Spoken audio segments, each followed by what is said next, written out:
Scroll చేయకండి. మీ కొరకు ప్రార్థించాలని ఆశ కలిగి ఉన్నాను. ప్రార్థనలో ప్రతి ఒక్కరు ఏకీభవించండి. గనుడువైన గొప్ప దేవ, నీకు స్తోత్రములు ప్రభువా. దేవ, ఇదిగో తండ్రి, ఇప్పటి వరకు ప్రభువా మా అందరినీ కాచి కాపాడి నీ రెక్కల కింద భద్రపరిచి నీ ఉచిత కృపలో మా అందరినీ సజీవులుగా జ్ఞాపకం చేసుకున్న దేవా, నీకు స్తోత్రములు ప్రభువా. దేవ, ఇదిగో తండ్రి, ఈ సమయమును చూడలేక ప్రభువా మాకంటే గనులు గొప్పవారి ఈ లోకమును విడిచి వెళ్ళి ఉన్నారు ప్రభువా.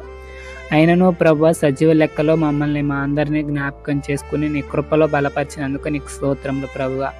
దేవా, ఇదిగో తండ్రి, రాత్రికాల సమయంలో ప్రభువా నీ కుమారుడిగా నేను ప్రార్థించుచున్నాను ప్రభువా. ఈ ప్రార్థనలు ఏకీభవించిన ప్రతి బిడ్డని మీరు దీవించండి, ఆశీర్వదించండి. వారి ఆశలు ఏమై ఉన్నాయో ప్రభు అన్నీ ఎరిగి వాటిని సమకూర్చండి ప్రభు. సకాలంలో అవి నెరవేర్చండి ప్రభు. దేవా, ఇదిగో తండ్రి, నీ యవన బిడ్డలందరినీ మీరు జ్ఞాపకం చేసుకోండి. దేవా, ఇదిగో తండ్రి, యవన కాలంలో నీ కాడి మొయ్యట ఎంతో ధన్యతని నీ వాక్యం సెలవిచ్చుచున్నది ప్రభువ. ఈ రోజుల్లో యవన బిడ్డలు ఏ స్థితిలో ఉన్నారో వారందరం బట్టి నీకు స్తోత్రములు ప్రభు. వారిని జ్ఞాపకం చేసుకోండి, బలపరచండి. మార్చబోతున్నందుకు నీకు స్తోత్రములు ప్రభు. ఆశీర్వాదకరంగా నీకు మార్చబోతున్నందుకు నీకు వేలాది వందనములు ప్రభు. దీవించండి, ఘనపరచండి. దేవా, ఇదిగో తండ్రి, మా కుటుంబంలో ఉన్న ప్రతి ఒక్క బిడ్డలు మీరు జ్ఞాపకం చేసుకోండి. దేవా, ఇదిగో తండ్రి, ఎవరైతే నమ్మికతో ప్రభు ఈ ప్రార్థనలు ఏకీభవించారో వారి కుటుంబాలను మీరు ఘనపరచండి, బలపరచండి. వారికి సాక్షిగా తోడుగా నిలబడి ఉండండి ప్రభు. సమస్తమును సమకూడ బిడ్డల కొరకు జరిగించండి ప్రభు.